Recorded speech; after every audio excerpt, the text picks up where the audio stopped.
1. Los Reyes Magos y el nacimiento de Jesús. Comencemos por uno de los relatos más populares y románticos de la tradición cristiana: los Reyes Magos que llegaron para adorar al recién nacido Jesús. Es una imagen que se repite cada Navidad. 3 figuras majestuosas, elegantemente vestidas, cabalgando camellos bajo un cielo estrellado, guiados por la luz de un cometa hacia un humilde pesebre. Ellos llevan regalos de oro, incienso y mirra, y cada uno parece representar algo profundo: la realeza, la divinidad y el sacrificio. Pero aquí está lo intrigante.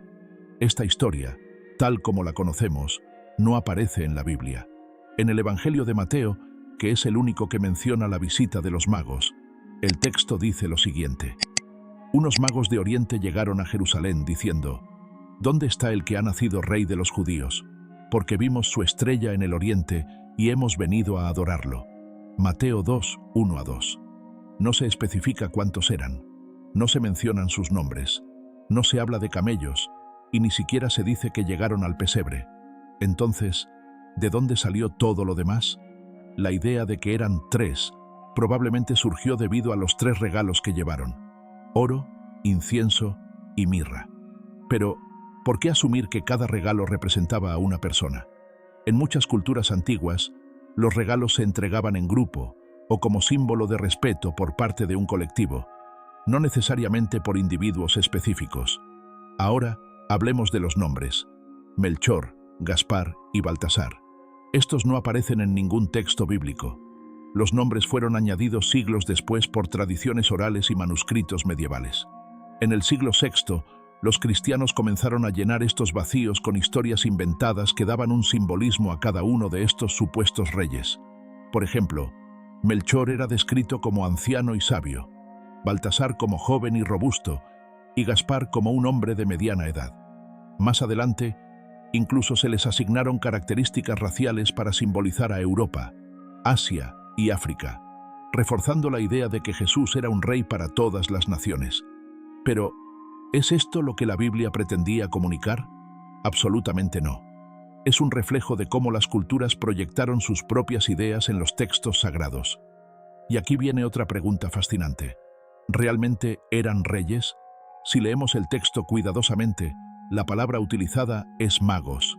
En el contexto del mundo antiguo, un mago no era un rey, sino más bien un astrólogo, alguien que estudiaba las estrellas para interpretar eventos cósmicos y terrenales. Los magos eran figuras respetadas, pero también temidas, pues se creía que tenían acceso a conocimientos ocultos. ¿Por qué, entonces, la tradición los convirtió en reyes? La respuesta, como muchas otras en la historia de la fe, tiene que ver con política y poder. En los primeros siglos del cristianismo, la Iglesia buscaba establecer la figura de Jesús como el Rey de Reyes, una figura de autoridad que incluso los monarcas del mundo debían reconocer y adorar. ¿Qué mejor manera de reforzar esta idea que convertir a estos humildes astrólogos en reyes que vinieron desde lugares lejanos para postrarse ante el Salvador? No solo añadía prestigio a la narrativa, sino que también enviaba un mensaje político: incluso los poderosos del mundo deben inclinarse ante Cristo. Ahora, examinemos otro detalle que se pasa por alto. ¿Realmente llegaron al pesebre? Las representaciones tradicionales nos muestran a los magos en la misma escena que los pastores, frente al pesebre donde María sostiene al recién nacido. Pero Mateo nunca menciona un pesebre. En su relato, dice que los magos encontraron al niño en una casa, Mateo 2:11. Esto indica que para cuando llegaron, José y María ya habían dejado el establo. De hecho, algunos estudiosos creen que los magos pudieron haber llegado meses o incluso años después del nacimiento de Jesús, lo que explicaría por qué Herodes, al escuchar sobre la profecía, ordenó matar a todos los niños menores de 2 años. ¿Y qué hay de la estrella? Se nos dice que los magos siguieron una estrella que los guió directamente al lugar donde estaba Jesús. Pero los astrónomos han debatido durante siglos sobre qué pudo haber sido ese fenómeno celestial: un cometa, una supernova o una alineación planetaria. Algunos incluso creen que podría haber sido un evento simbólico, más que un evento literal. Lo que sí es cierto es que los magos, como astrólogos de Oriente, estaban entrenados para interpretar el cielo y encontrar significado en las estrellas. Esto no era una coincidencia. Era una narrativa diseñada para conectar el nacimiento de Jesús con algo cósmico, algo que resonaría en todas las culturas del mundo antiguo. Entonces, recapitulemos. La idea de que eran tres, que eran reyes, que tenían nombres específicos y que llegaron al pesebre, todo esto es una construcción posterior, una tradición que se formó durante siglos de imaginación y narración, pero que no tiene una base sólida en las escrituras. Esto no significa que el relato de los magos no sea significativo. Al contrario, tiene un profundo simbolismo. Pero la verdad es que gran parte de lo que creemos saber es, en realidad, el resultado de cómo los humanos interpretamos y embellecemos las historias para que se ajusten a nuestras necesidades culturales, políticas y espirituales. Y la pregunta que debes hacerte ahora es esta: si esta historia, tan central en la tradición navideña, está tan llena de elementos inventados, ¿cuántas otras creencias podrían ser en realidad construcciones humanas que jamás estuvieron en la Biblia? 2. El infierno, como lugar de fuego y tormento eterno. Ahora bien, uno de los conceptos más aterradores que se ha grabado en la mente colectiva de millones de personas es la noción del infierno, un lugar donde los malvados sufren tormentos eternos, sumidos en llamas y fuego sin fin.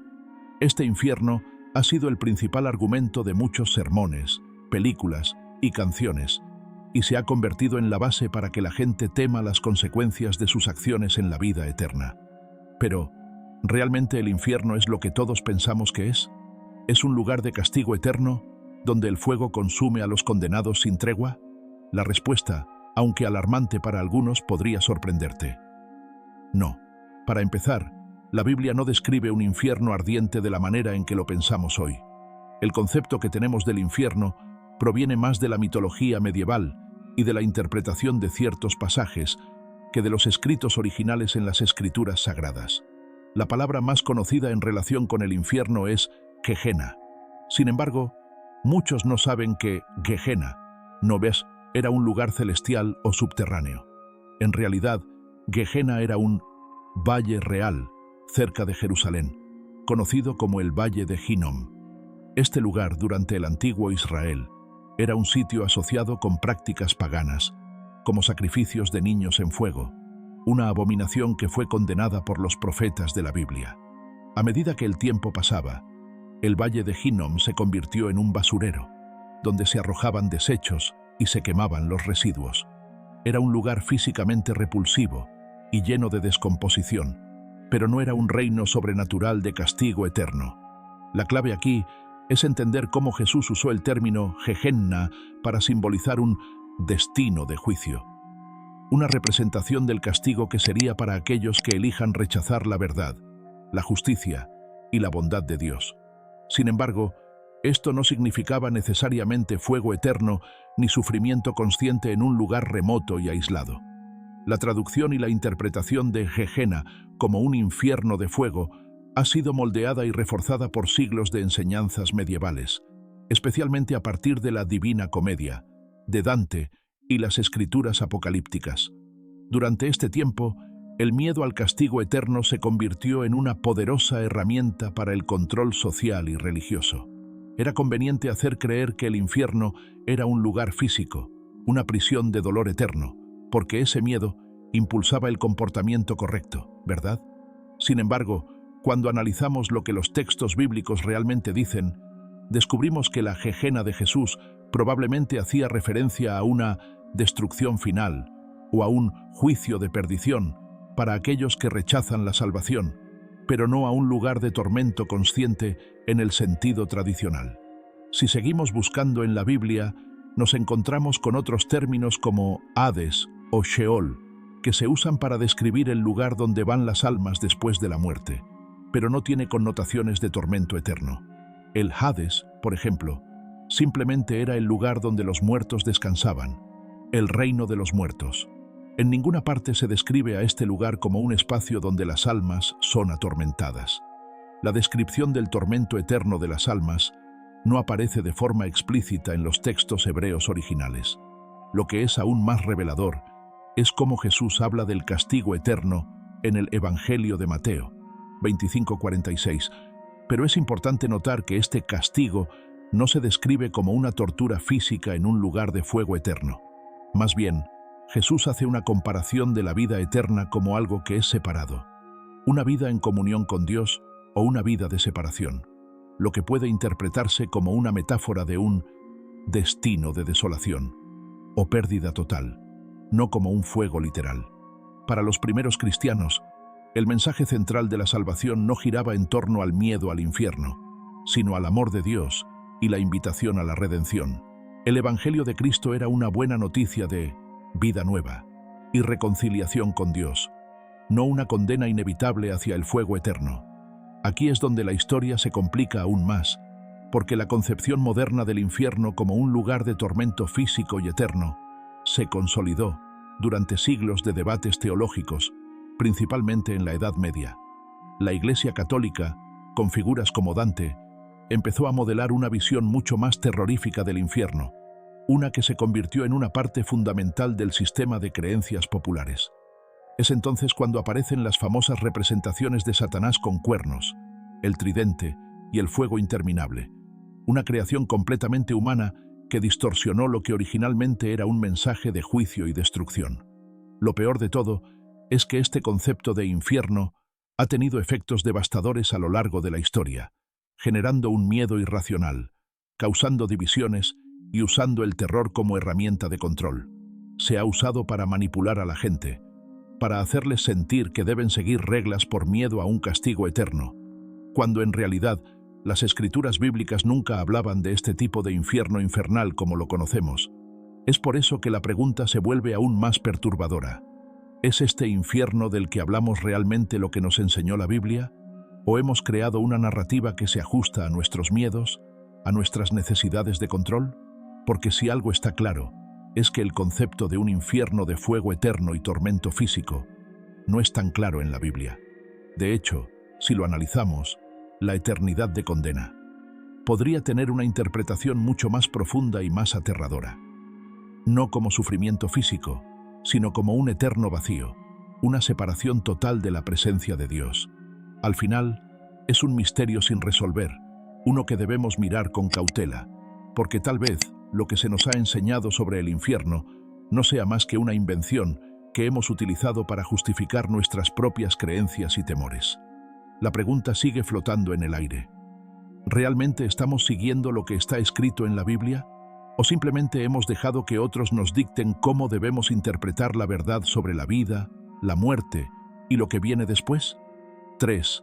El árbol de Navidad, como símbolo cristiano. El árbol de Navidad, con sus luces, adornos brillantes y estrellas en la cima, es una de las imágenes más icónicas de las festividades. Para muchas personas, este símbolo está profundamente vinculado con el cristianismo y específicamente con la celebración del nacimiento de Jesús. Pero lo que no se dice, y pocos saben, es que el árbol de Navidad no tiene un origen bíblico. De hecho, su historia es mucho más antigua y más pagana de lo que podrías imaginar. Para entender el verdadero origen de esta tradición, debemos retroceder miles de años, antes del cristianismo. En las antiguas culturas europeas, especialmente entre los celtas y los pueblos germánicos, los árboles, y en particular los árboles perennes como los pinos, tenían un profundo significado espiritual. Estos árboles permanecían verdes incluso en los meses más fríos y oscuros del invierno, lo que los convertía en símbolos de vida, renacimiento y protección contra los malos espíritus. En la celebración del solsticio de invierno, conocida como Yule por los pueblos nórdicos, los hogares eran decorados con ramas de árboles perennes, como una forma de honrar a los dioses y asegurar la llegada de la primavera. Estas festividades incluían rituales, donde las familias encendían velas o fogatas cerca de los árboles para simbolizar el retorno del sol y el fin de las noches más largas. Este acto, aparentemente simple, tenía un fuerte simbolismo pagano relacionado con la renovación y la esperanza. Pero aquí viene lo más interesante. Cuando el cristianismo comenzó a expandirse por Europa, enfrentó un gran desafío. No solo tenía que ganar nuevos conversos, sino también encontrar una manera de incorporar o reemplazar las prácticas religiosas ya establecidas, muchas de las cuales estaban profundamente arraigadas en estas festividades de invierno.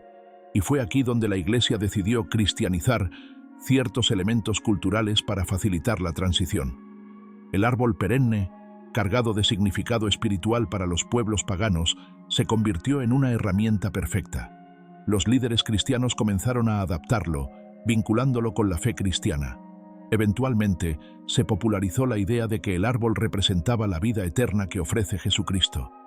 En algunos relatos, incluso se decía que la forma triangular del árbol de Navidad simbolizaba la Santísima Trinidad, el Padre, el Hijo y el Espíritu Santo.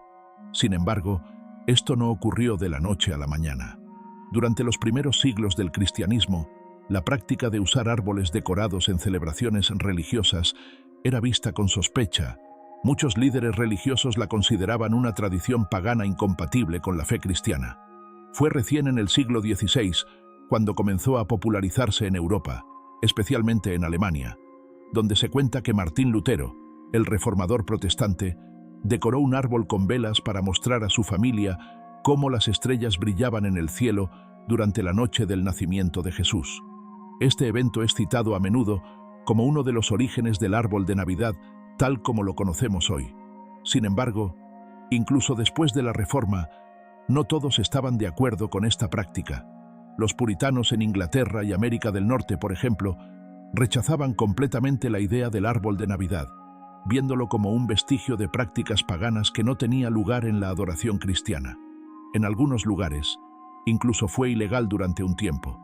Pero entonces, ¿cómo pasó de ser una tradición controvertida a ser el símbolo central de la Navidad en la actualidad?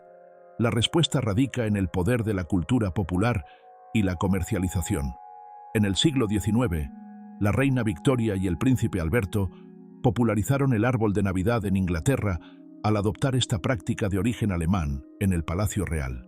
Las imágenes de la familia real decorando su árbol se difundieron ampliamente, y pronto el árbol de Navidad se convirtió en un elemento esencial de las celebraciones navideñas en todo el mundo occidental. Pero aquí está lo más inquietante. Mientras la tradición crecía, se perdía el rastro de sus raíces paganas. Las historias de los rituales del solsticio de invierno, de los pueblos que adoraban a los árboles como símbolos de la naturaleza y la vida, fueron enterradas bajo capas de reinterpretaciones religiosas y, más tarde, comerciales. El árbol de Navidad pasó de ser un objeto de devoción pagana a un símbolo cristiano, y luego a un icono de consumo masivo. Hoy en día, lo encontramos en casi todas partes. Es el corazón de las festividades modernas, iluminado con luces eléctricas, adornado con bolas de colores y coronado con estrellas o ángeles.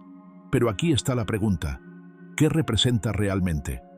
¿Es un símbolo de la fe cristiana, un vestigio de prácticas ancestrales o simplemente una tradición reinventada para adaptarse a nuestra necesidad moderna de celebración? La respuesta, como siempre, depende de a quién le preguntes. Pero lo que es innegable es que el árbol de Navidad, con toda su belleza y simbolismo, nunca apareció en la Biblia. Y quizás, detrás de su aparente inocencia, aún guarda ecos de los rituales paganos que le dieron origen. Entonces, la próxima vez que coloques un árbol de Navidad en tu hogar, tal vez te preguntes: ¿qué estás celebrando realmente? ¿Es un acto de fe, un tributo a la naturaleza o simplemente una costumbre que seguimos sin cuestionar? Tal vez, solo tal vez, sea un poco de las tres. 4. El domingo, como día sagrado. ¿Alguna vez te has preguntado por qué la mayoría de las iglesias celebran el domingo como día de descanso y adoración? Probablemente creciste escuchando que este es el día del Señor, el día en que Jesús resucitó de entre los muertos. Parece lógico, ¿verdad? Pero lo que pocos saben es que esta tradición no tiene una base bíblica explícita. Es más, si nos adentramos en las Escrituras, podríamos encontrarnos con algo que pondría en duda todo lo que hemos creído. En los 10 mandamientos, específicamente en Éxodo 28-11, Dios ordena: acuérdate del sábado para consagrarlo. 6 días trabajarás y harás toda tu labor, pero el séptimo día es sábado para Jehová tu Dios. Este mandato no deja lugar a interpretaciones. El sábado, el séptimo día, es el día sagrado. En el calendario hebreo, el sábado corresponde al día que conocemos como sábado. Entonces, ¿cómo fue que el domingo se convirtió en el día oficial de descanso y adoración en el cristianismo? La respuesta es sorprendente y tal vez inquietante. Después de la muerte y resurrección de Jesús, sus seguidores continuaron asistiendo a las sinagogas y respetando el sábado como el día sagrado. De hecho, en el libro de los Hechos, vemos a Pablo predicando en las sinagogas cada sábado. Hechos 17:2. No hay evidencia de que los primeros cristianos hayan abandonado esta práctica durante los primeros años del movimiento. Entonces, ¿qué ocurrió? El cambio del sábado al domingo no fue algo que ocurriera de inmediato, ni como resultado de una orden divina. Fue una decisión que tomó siglos en consolidarse y que en gran medida estuvo impulsada por razones políticas y culturales, no espirituales. La clave está en el año 321 después de Cristo, cuando el emperador romano Constantino, quien adoptó el cristianismo como religión oficial del imperio, emitió un decreto que declaró el domingo como día de descanso oficial. En ese tiempo, el domingo ya era significativo para los romanos, pues estaba asociado con la adoración al sol, una práctica pagana muy popular en el imperio. El decreto decía, en el venerable día del sol, que los magistrados y la gente que reside en las ciudades descansen y que todos los talleres permanezcan cerrados. Esta decisión no fue simplemente un acto de devoción cristiana, fue una estrategia política para unificar a un imperio dividido. Constantino necesitaba consolidar su poder y mezclar las tradiciones paganas con las cristianas fue una manera de suavizar la transición hacia un imperio cristiano. ¿Y qué mejor manera de hacerlo que trasladar el día sagrado cristiano al domingo, el día del sol?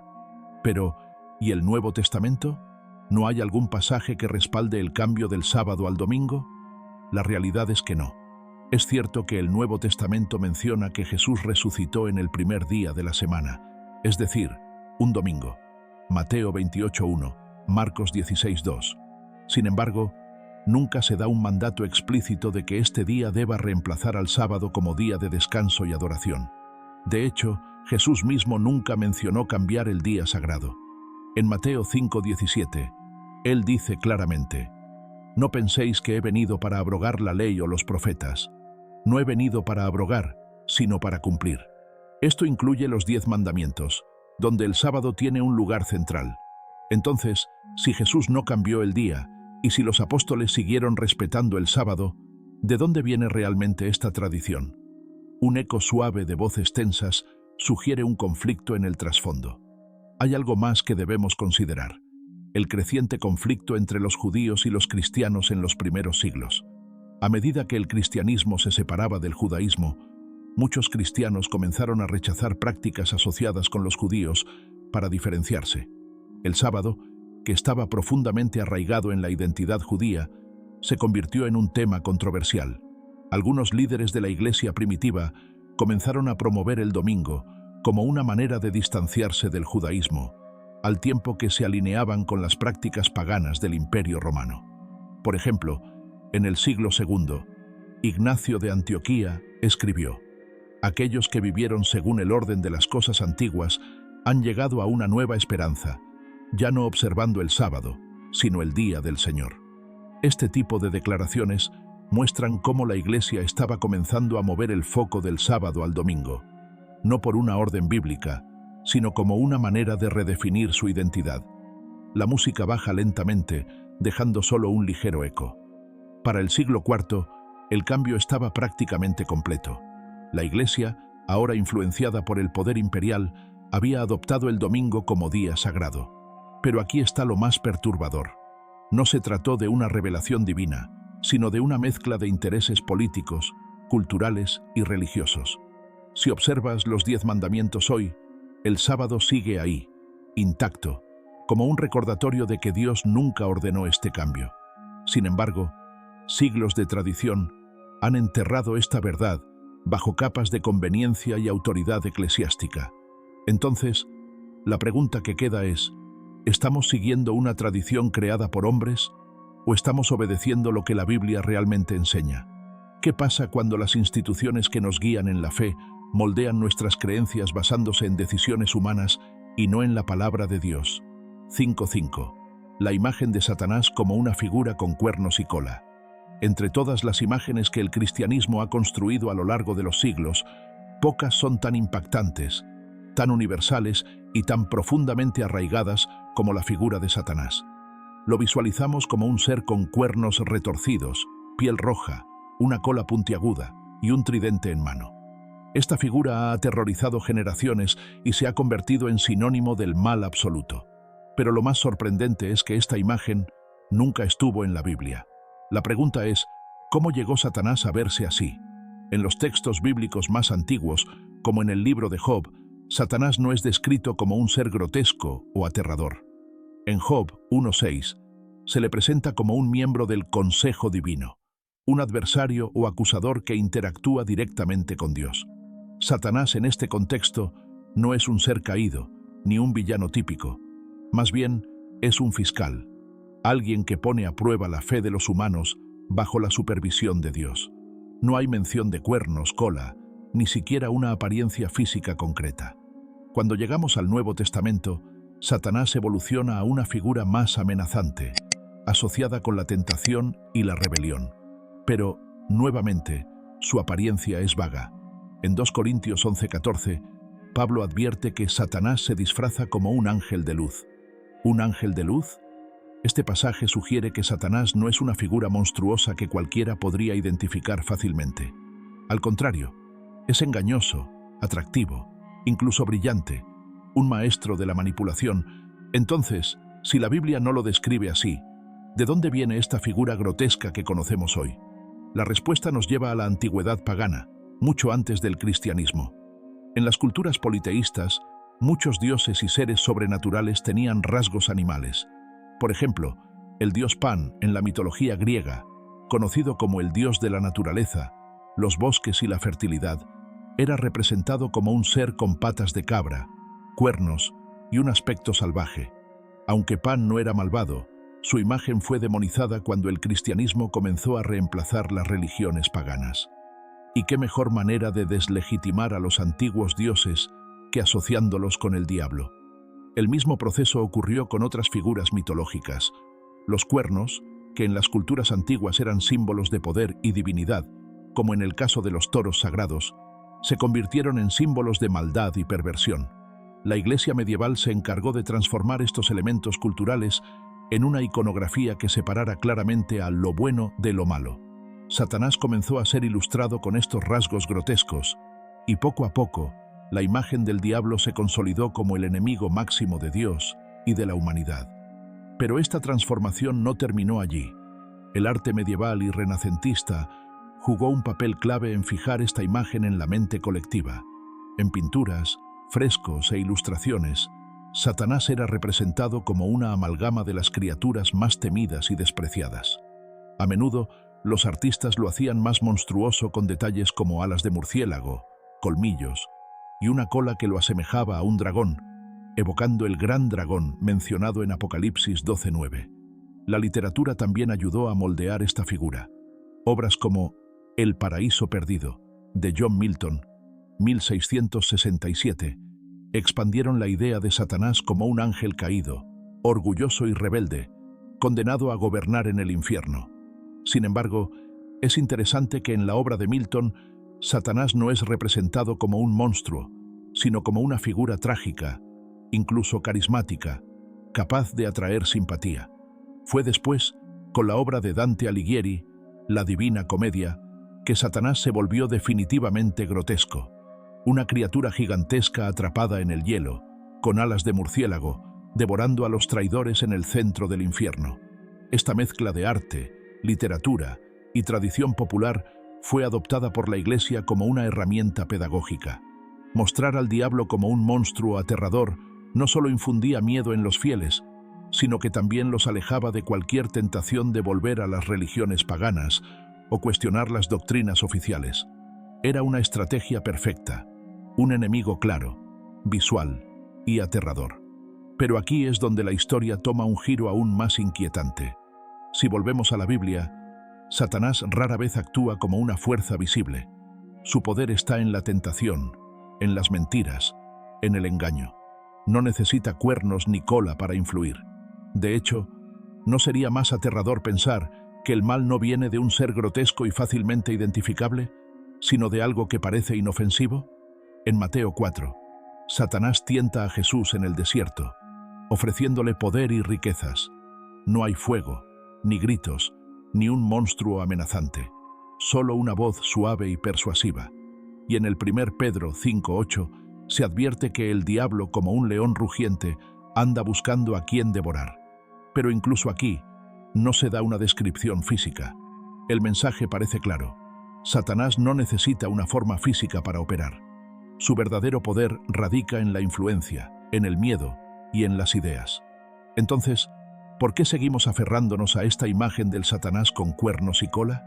Tal vez porque necesitamos algo tangible, algo que podamos identificar y rechazar fácilmente. Pero, al hacerlo, tal vez hemos caído en el engaño más grande de todos: creer que el mal siempre será obvio, siempre estará fuera de nosotros y nunca en los lugares más inesperados, incluso dentro de nosotros mismos. La figura de Satanás con cuernos y cola es una construcción humana, diseñada para infundir miedo. Pero tal vez, al enfocarnos en esta imagen externa, hemos pasado por alto la verdadera naturaleza del mal, su sutileza, su capacidad para infiltrarse en lo cotidiano y disfrazarse de luz. ¿Y tú? ¿Prefieres la comodidad de un enemigo visible? ¿O te atreverás a cuestionar lo que realmente significa el mal? Después de explorar estas 5 tradiciones que, aunque profundamente arraigadas, nunca fueron bíblicas, surge una verdad innegable. Las creencias que damos por sentadas, las que moldean nuestra espiritualidad, nuestras prácticas y nuestra identidad, pueden no ser más que construcciones humanas, fabricadas con retazos de historia, cultura e intereses particulares. Y esto nos lleva a una pregunta inquietante, una que no puede ser ignorada. Si estas tradiciones no vienen de la Biblia, ¿quién las creó? ¿Por qué surgieron? ¿Y con qué propósito fueron implantadas en la mente colectiva de los creyentes? La realidad es que las tradiciones no surgen al azar. Cada una de ellas responde a una necesidad, a un contexto y, en muchos casos, a un control. Piensa en esto.